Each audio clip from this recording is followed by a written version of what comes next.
gonna have my husband. You're not gonna have me.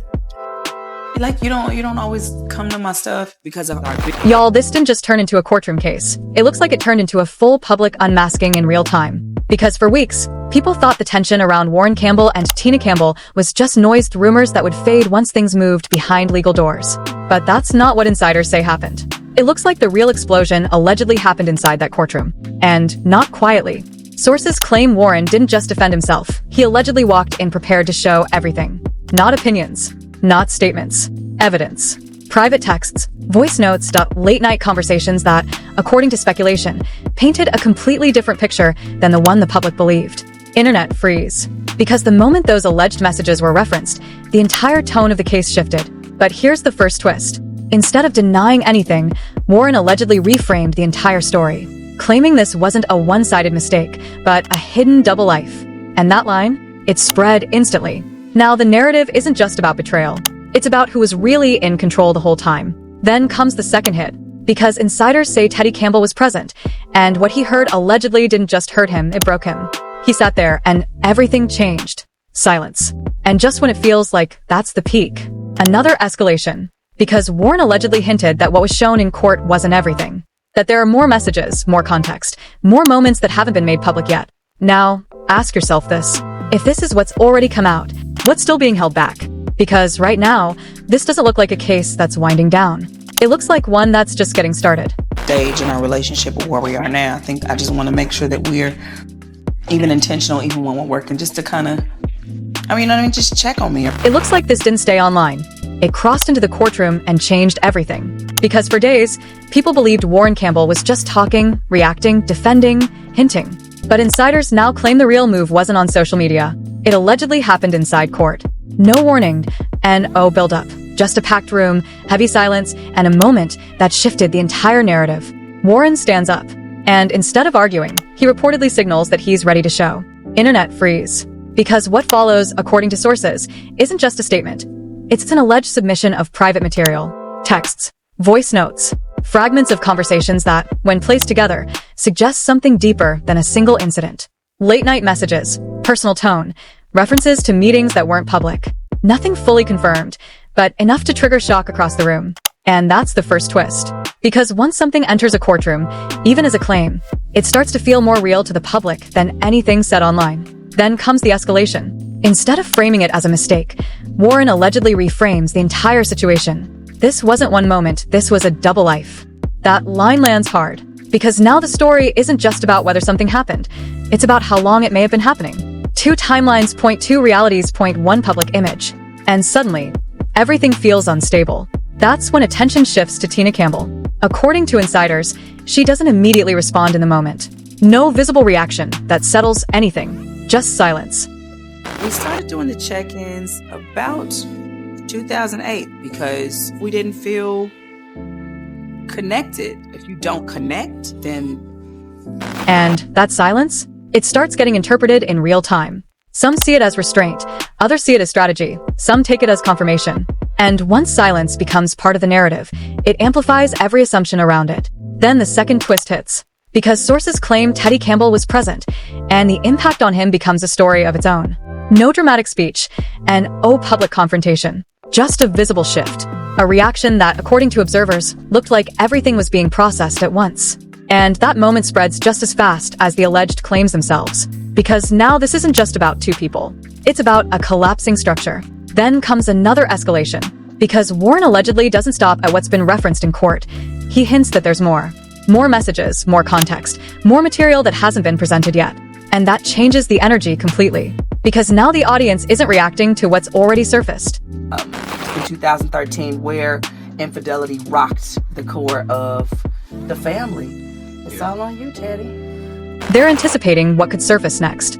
That's when speculation turns into investigation. People start revisiting past interviews.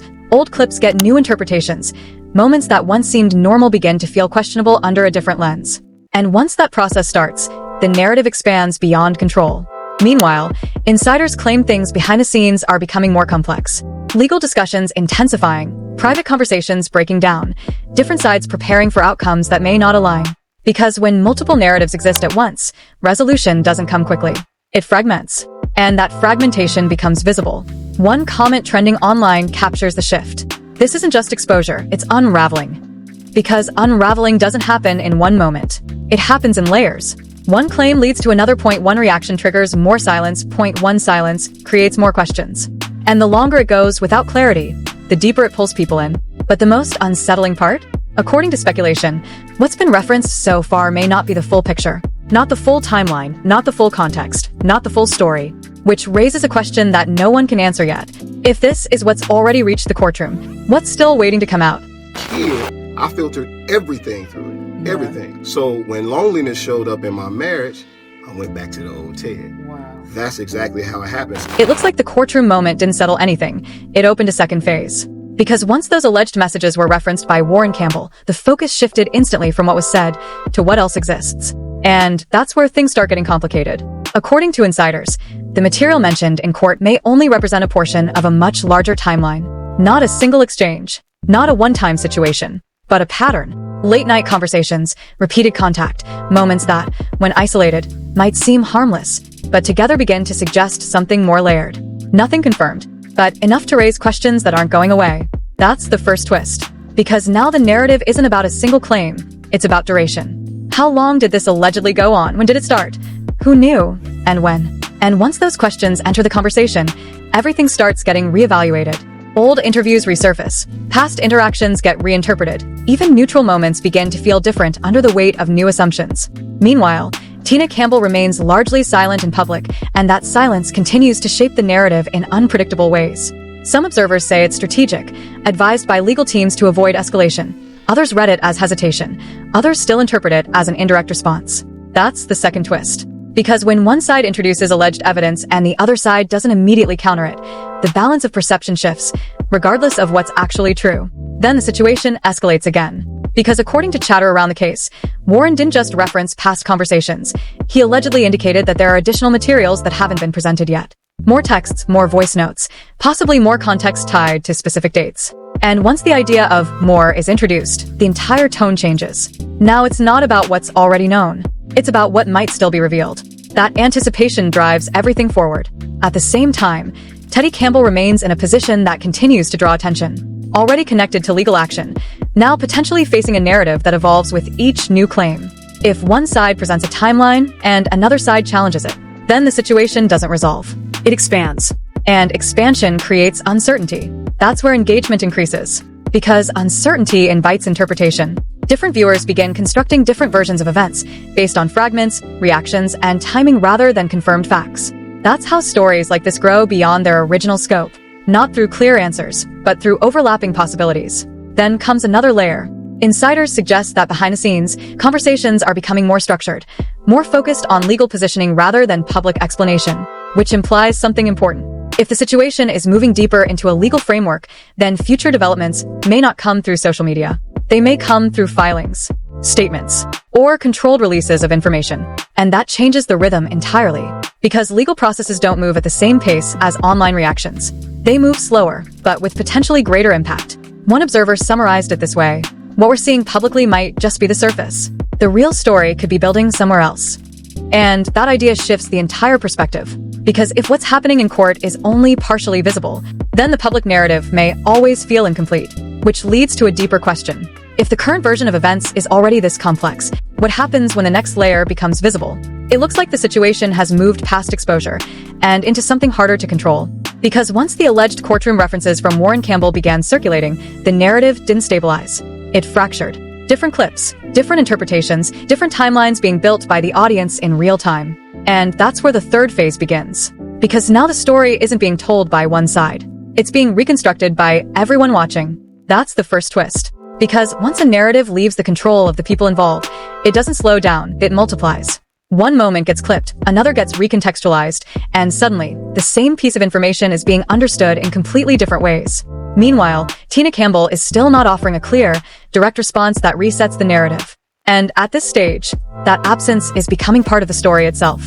Some interpret it as legal caution, some see it as strategic delay, others read it as an inability to respond without escalating things further.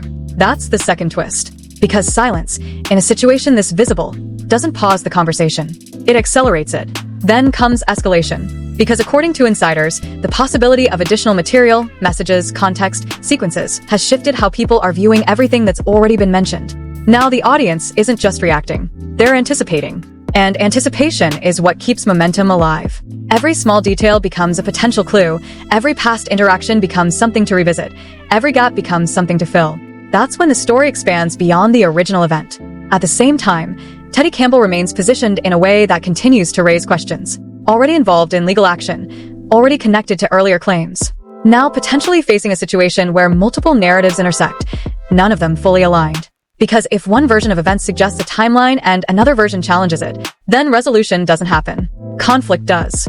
And conflict sustains attention. That's the third twist. Because at this point, the situation isn't moving toward clarity. It's moving toward complexity. Insiders suggest that conversations behind the scenes are becoming more defined, focus less on public reaction, and more on long-term outcomes. Legal positioning, reputation management, decisions that may not be visible immediately but could shape what comes next. And that introduces a different kind of tension. Because when things shift from public reaction to private strategy, the next development often arrives without warning. No build-up and no preview. Just impact. One observer captured the moment like this. This doesn't feel like it's ending, it feels like it's reorganizing. And that idea changes how everything is viewed. Because if the current phase is just a transition, then what comes next may not look like what came before.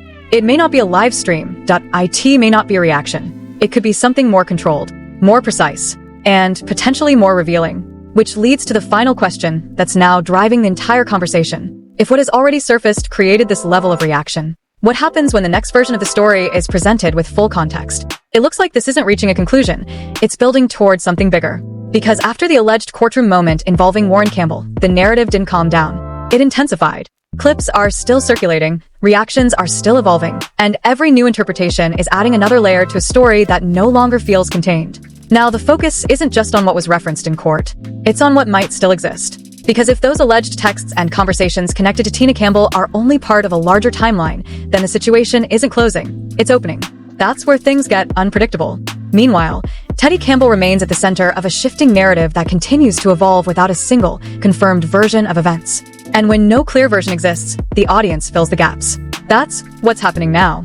People aren't waiting anymore. They're connecting details, revisiting past moments, building timelines that feel real, even if they're incomplete. And once that process starts, momentum takes over. Because momentum doesn't depend on certainty. It depends on curiosity. And right now, curiosity is driving everything. One theory suggests this may not stop at what's already been discussed.